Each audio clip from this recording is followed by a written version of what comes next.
Hello everybody and welcome to this promo video for the Ultimate Tournament text guides and the package on Patreons for the month of May. And here I will give you first and foremost a look at the best guides on the market for Expert Division, and also these are the whole from the Ventura Open, which was the tournament before the Coast to Coast. First, I want to say that it's a new month on Patreon. It's May, which means that, as always, it's the best thing to subscribe in the beginning of the month, meaning that you will get all the guides that comes out for every tournament during that month, because it is on a monthly basis. And now when Golf Clash just announced a mini tournament coming up, it's going to be even better, because subscribing already when the Coast to Coast tournament are up and running, you will first and foremost get the guides for the Coast to Coast. So you can use that for the opening round and also for the weekend round. But then we do have the mini tournament coming up, and now we will be making a guide even for rookies. So Rookie, Pro, Expert and Master will have a guide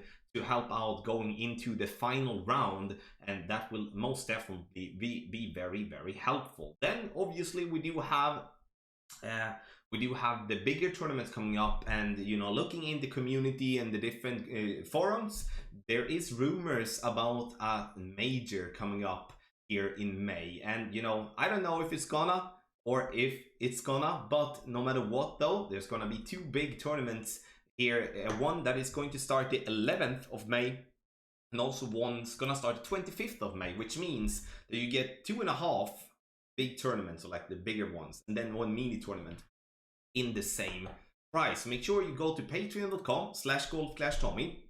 Link is in the description down below. Take that, put into your browser and click, and then you will get there. You will see your packages, or see our packages, and we do have in all type of levels, to check it out. So I'm going to give you a look here at a few of the holes, where I'm going to give you first a little look at the par 3, and we're going to zoom in a little bit so you see. And obviously it's not this small, it's because I have it on my tablet. First you see the picture on the left, then you have some text, which is basically core information. You have all from what wind, what ball we should be playing with, like what type of club, landing position, spin, and then obviously the adjustment, which is obviously if it's mid max, and if we do have some sort of elevation.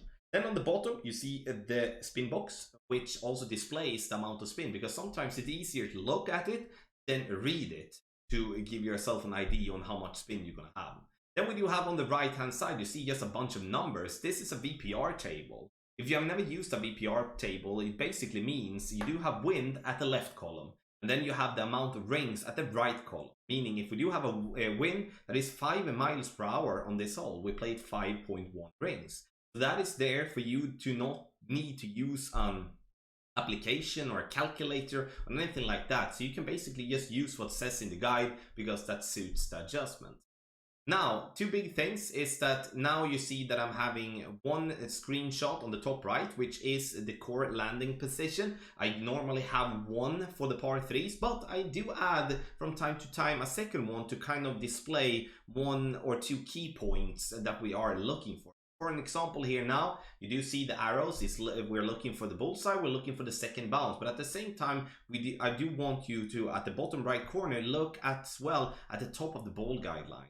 And that's going to be very important when it comes to this specific hole. Obviously, all the par 3s are different, but there's always a landing position showing what you're gonna do, and always it describes if it's after spin or before spin. You're gonna find that position. Then we do have some info boxes, where it's just some information text basically about my thoughts about the hole in general and what to think about. And then the structure. On par 3s we always have a structure, like what do we do first and what do we do second. So here we add spin first, second we do find landing position, third we adjust our rings, and 4 we take our shot. If we are going to use a specific pull angle, it will be also addressed in the guide. Looking at par 5 here you can see as well that you see the same type of structure, but we do have 2 spin boxes because it's 2 shots. So it's a little bit set up a bit differently. And here on the right side we do have a landing position screenshot on the top right for the drive, and then the second shot on the bottom right. Then we do have something here that might be new for many. This is a yardage table. which I do add every time I do feel that I have figured out what type of yardage we're going to use for that, for the second shot. And then obviously there is some information boxes to clarify what I want you to do. So we do have a yardage where we do have 332 yards as an example. Then we either use the adjustment column or the slider adjustment column, depending on if we're using an application or not. If you're using an application, you use slider adjustment, which will be most accurate. If you don't, then you can use the information in the adjustment column to still get spot on adjustment. So that we do have a par 5 and a par 4 as well, just real quick. And a par 4 is even more simplified, I would have to say. And which one we're gonna get? We're gonna take this one. Here we do have the same. We do have like the same type of structure as we do have on the par 5, but obviously we on par 4s I almost always have a yardage table if it's not a very specific par 4. So this is what you get, and obviously you get this not just for expert as I'm displaying expert, you get that for all the divisions. So rookie, pro, expert, master in every division, and it's me that is doing that.